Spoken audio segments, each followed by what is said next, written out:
All right, what's up, guys?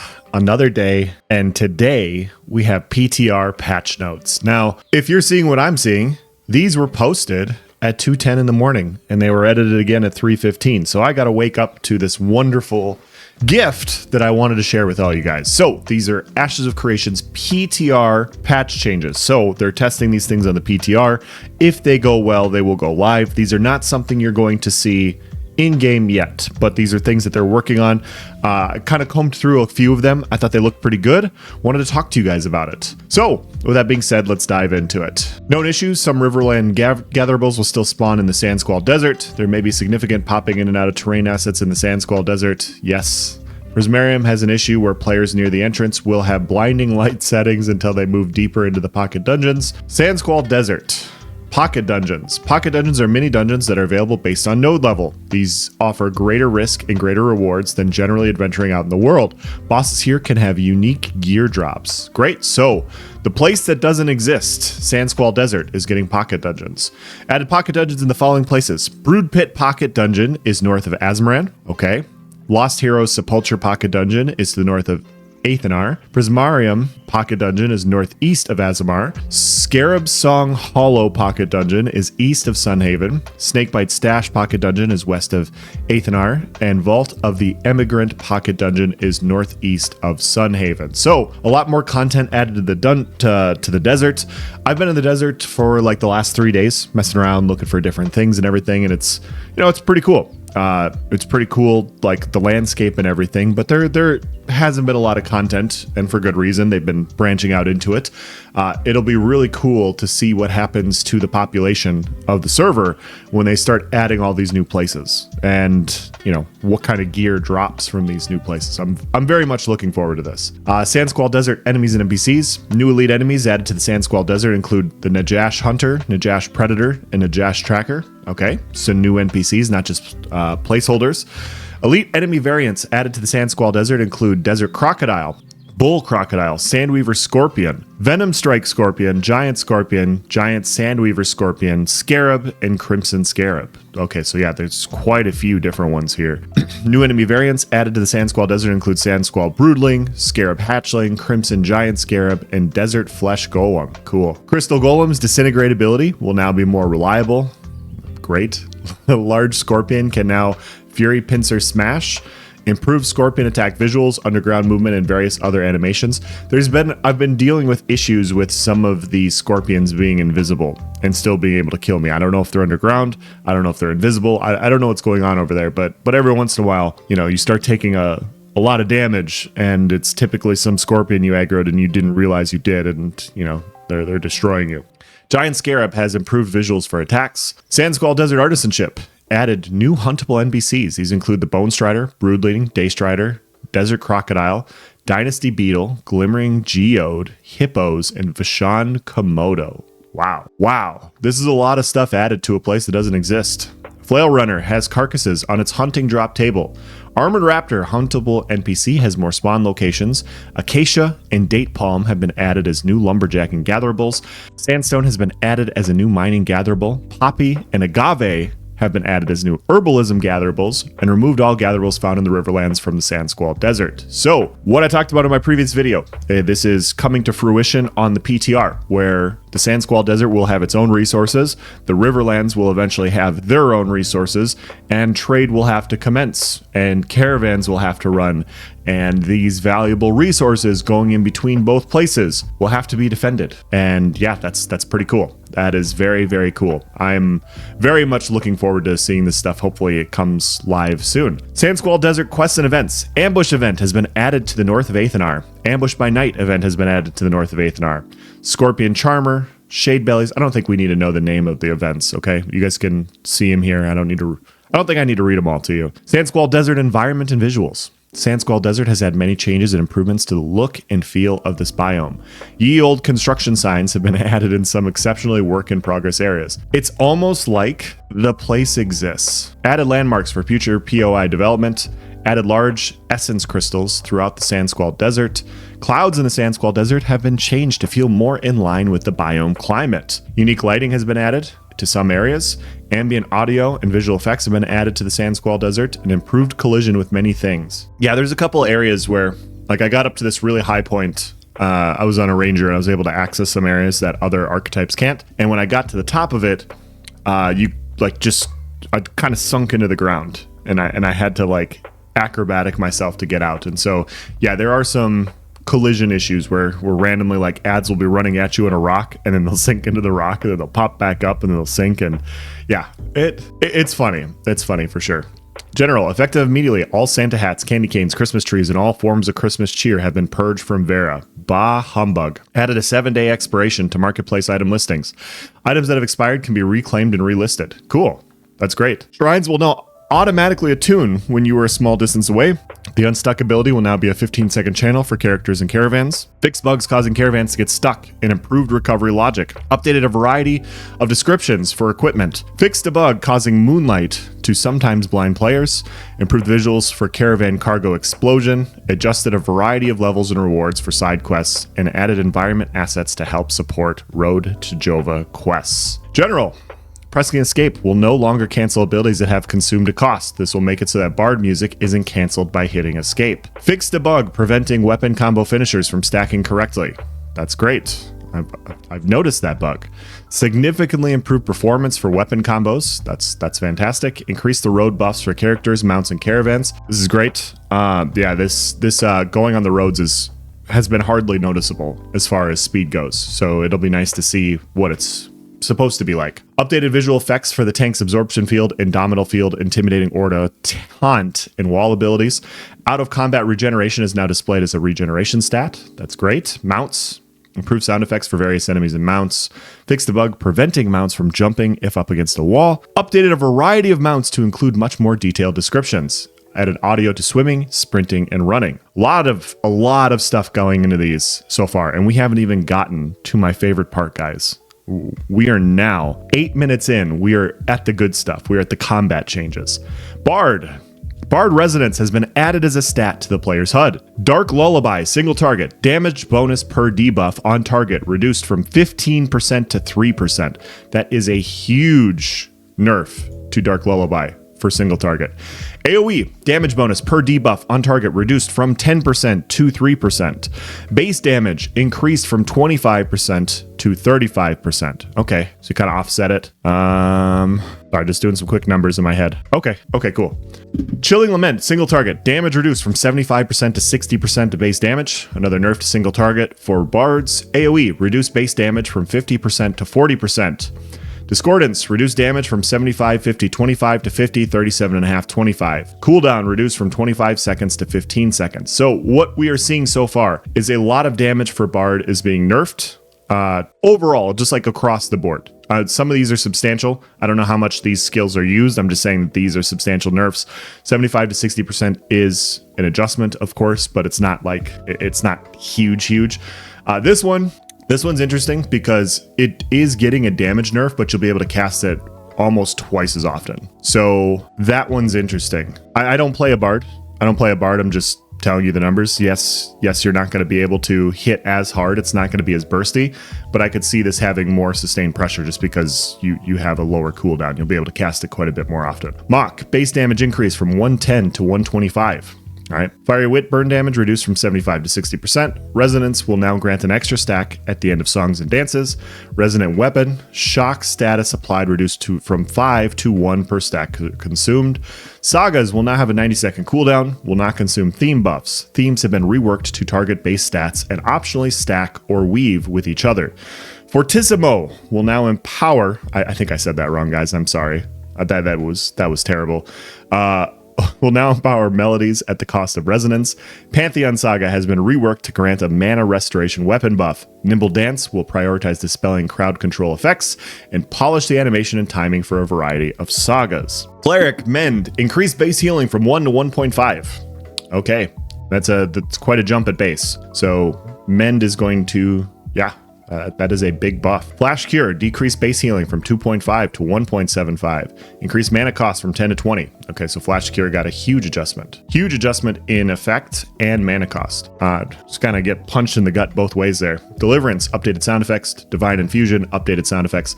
Guys, I want to be clear. The only archetypes I played right now are Ranger and Fighter. I will read these things. I'm just kind of reading what the numbers are. I don't know exactly who uses what. I'm not going to pretend to know. If you guys have any more feedback on these things and you want to provide that in the comment section, feel free to.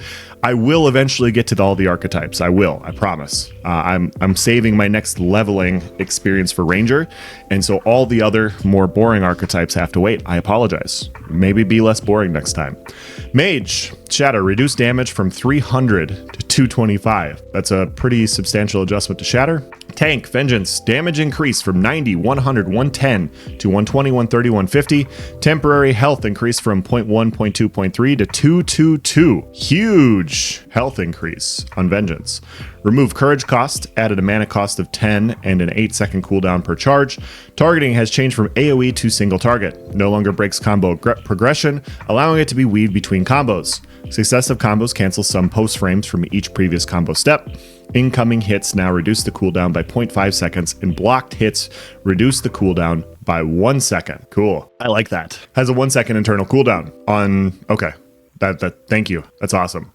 Temporary health duration increased from 10 seconds to 8 seconds. Multiple temporary health stacks now properly expire. Final combo attack now stuns the target for 3 seconds. Grit. Change from a toggle ability to now a 10-second duration, which may be stacked up to 2 times. Each activation now costs 40 courage. Each stack grants 10% physical mitigation. Remove the damage penalty and threat bonus. Wow, okay.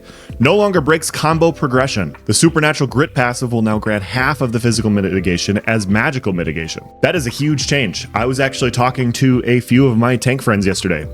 Nice was talking about how he didn't even want to use grit in PvP anymore because the reduced damage just, no feel good. So now he gets to use grit and keep his damage. That's pretty cool. That's pretty cool. Courage no longer provides passive mitigation. Inciting strikes, damage increase from 50% per hit to 75% per hit. All right, so some damage buffs across the board for tanks. Now generates 3 courage per hit per enemy hit and up to 10 enemies per swing. Threat multiplier reduced from 400% to 300%. Ground pound. Cooldown reduced from 60 seconds to 20 seconds. Oh my goodness. Oh my goodness. Sorry, some fighting tank PTSD just kicked in. That is a nice buff. Courage cost increased from 33 to 50. Slam, damage increased from 200 to 175%. Decreased. I think I said increased, but decreased. Remove the mana cost on cooldown. Each activation now costs 40 courage. Remove the knockback passive. Absorption field, temporary health reduced from 20% to 15%. Iron Aura, increased mitigation from 2% to 5%. Intercept, temporary health increase from 8 to 10. No longer has an increased effect when cast on self. Fortified, no longer scales duration off courage consumed. An Indomitable Spirit, max health and healing received has been reduced from 30% to 20%. Now, on to Fighter. All fighter forms are now granted automatically upon leveling. Fluidity unlocks at level 5, and Celerity unlocks at level 10. Okay, so we don't have to put skill points into those. Crazy. The passives for Fluidity and Celerity have been swapped. Fluidity now provides health regeneration. Celerity provides mana regeneration. Both passives now restore up to 1% health or mana after successful weapon combo finisher based on current combat momentum. All right, form cooldown increased from 5 seconds to 10 seconds. Cooldowns now trigger on the form being swapped from rather than on the one swapped to. Okay, good to know. Cataclysm, reduce cooldown from 45 seconds to 30 seconds. That is a substantial buff to Cataclysm. Wallop, charges reduced from 3 to 1. Now trips, staggered targets. Added a passive skill to Wallop, which will return 30% of momentum. Wow. Sorry, I should continue reading. Added a passive skill to Wallop, which will return 30% of momentum spent as a percentage of maximum health to the caster over 6 seconds. Wow. That is very cool. That is very cool. Not on a skill I use very much, but these make me reconsider. Crippling Blow, no longer trips staggered targets. Okay, now applies an additional snare, stack to staggered targets. Battle Cry, added a passive that breaks crowd control upon activation. Now applies the demoralized effect to enemies. So one of the biggest issues, this is just going to be my little thing. I've always liked Fighter in small scale PvP. I thought Fighter was a lot of fun. Fighting big outnumbered fights with Fighter was not feeling very good. And so when it came to phase 2, I was looking at rolling my fighter again, and there were no balance changes happening. And I was like, okay, well, I should run something. Like if we're going to fight a bunch of outnumbered fights, large scale battles, we're going to do these things. I was going to play all the archetypes anyways. Now is as good of time of any to switch archetypes to play something else. And so one of the many issues that Fighter has was the fact that your CC break was attached to your Berserk. So you had to build momentum. You would go into a group of people, you'd hit your Berserk because you want to do more damage, you want to be free to unleash on people, and then they CC you after X amount of time, and now you don't really have a way to get out. Or, if your momentum isn't up because you're running for your life from a large group of people, you didn't have a chance to stand your ground and fight, you no longer have a way to CC break. You just die because you don't have momentum. You don't really have much of anything. Like you're trying to kite, you're trying to do stuff. And so some parts of the kit just felt bad, is what I'm trying to say. And some parts of the kit will still feel bad. Namely, like when you're trying to backline stuff as a fighter in a big fight, you can jump out of the range of your cleric heals. And I totally understand why clerics need to have a leashed range on healing. But in big fights, that becomes problematic when you can leap out of the range of your healers and you just die because you're trying to take out the squishy targets that are behind the tanks. Like it becomes problematic, is what I'm trying to say. And then you don't have a CC break to get out, after you expend your momentum. But all this seems to just stack up quite a bit better. Like you'll still be snared, you can still be rooted in these sorts of things, but now you can break, marionettes and whatnot using Battle Cry, which I think is fantastic. And plus it synergizes well, right? Like you're roaring to kind of wake yourself up. I like this entire thematic point of view, if we're being nerdy about it. Berserk, remove the crowd control break passive from the skill tree. This makes sense. Makes sense to not have two. Knockout now applies Shaken to the target. Form of Fluidity now grants up to 15% additional physical and magical evasion based on current combat momentum. Disable evasion reduced from 40% to 25%. Wow. Couple adjustments, but a lot of magical and physical evasion on a fighter. If this is working how they're saying it is, this is quite a bit of just avoiding incoming attacks, which should make them quite a bit tankier. I mean, the best mitigation is not being hit at all. Leap Strike now staggers instead of snares. Will apply three snare stacks to shaken targets. So this is a pretty big change. So instead of your Leap Strike snaring, it now staggers, and you now have other abilities that will CC off of staggers. So you have Wallop here, now trips staggered targets. So you can come in with a Leap Strike as an example. You can Leap Strike to stagger, and then you can hit a Wallop that will trip. And so now you have another CC added on top of it to go with the damage. I do like that change quite a bit. This is a pretty big change. Rupture now stacks its effect multiple times on the same target when used consecutively or by multiple fighters. Whirlwind, reduced post-animation frames and improved transitions into subsequent abilities. The final hit from Climactic passive now staggers enemies. Another stagger. Another form of stagger. Spin hit damage increased from 30% to 45%. Wow. So you're not seeing a ton of damage, honestly. It makes sense because fighter damage is very, very good. The issue with fighter in large-scale battles was always its ability to survive. In large-scale battles, it's its ability to get in front. You're just a squishy tank, and yeah, range damage has reigned supreme for a while. It's nice seeing some solid fighter buffs, and hopefully we'll be able to see more fighters in large-scale PvP. This looks very cool to me. And another ability that I'm very interested in testing out or trying out is on my ranger. We have a new passive ability called Siphoning Regeneration. Each time the target of your regeneration effects deals damage to your marked target, they gain health and mana regeneration equal to 5% of the damage dealt for 5 seconds. So I'm very interested to go in and test this. One of the biggest pain points for me on my ranger is mana sustain without a bard or a cleric kind of feels bad. Obviously, they have a bunch of other abilities and buffs and everything, and we should have sustain issues. It's just, it'd be nice to get a little bit more, is all I'm trying to say. It'd be nice to have a little bit more sustain, and I really want to get in here and test this. I think this is a pretty cool idea, but we will see. We'll have to test it and find out exactly what this does. Stride, updated sound effects. Regeneration, updated sound effects. Thorns, updated sound effects. Stat effects, demoralized. Damage penalty has been reduced from 30% to 15%. Economy and artisanship. You guys thought we were done? Added a new guild commodities vendor. Hunting elixir should no longer give non-hunting related stats. Reduce the max batch size for tanning stations to 50. Marketplace layouts are now available for node at stage 2. Adjust the respawn time for some respawning reward chests. Fix some infinite glint loot chests, updated the dialogue for the Freehold Well tutorial, added an interactable bed to Freehold houses that gives a buff, added Freehold storage chests. When accessing storage from a Freehold, characters should no longer be able to purchase materials and item chunks. Guilds generally applied buffs to the guild skill tree, performed a balance pass for guild experience. Enemies and NPCs. Enemy critical hit rates have been significantly reduced. Okay. Adjusted NPC behavior for numerous enemies and refined NPC difficulty progression. Enemy damage has been increased slightly for high level enemies. All right. Less crit damage, but more base damage. Updated animations for a variety of enemy and NPCs. Improved visual effects for a variety of enemy NPC abilities. Various updates, lots of bugs, lots of bugs, lots of bugs. I don't think you need me to read this. Lots of visual changes, lots of user interface, events, quests, and commissions, more and more stuff. These are huge, huge changes coming to the PTR. Hopefully they come live soon because I like what I'm seeing. As I said before in a previous video, Intrepid is back. And they are going to continue rolling out content like they were before, like they were during phase 1. And this is the first part of it. So yeah, I can't wait to see this. I can't wait to see this on Alpha 2. Let me know what you guys think in the comment section below. I will provide a link in the description if you guys want to check this stuff out.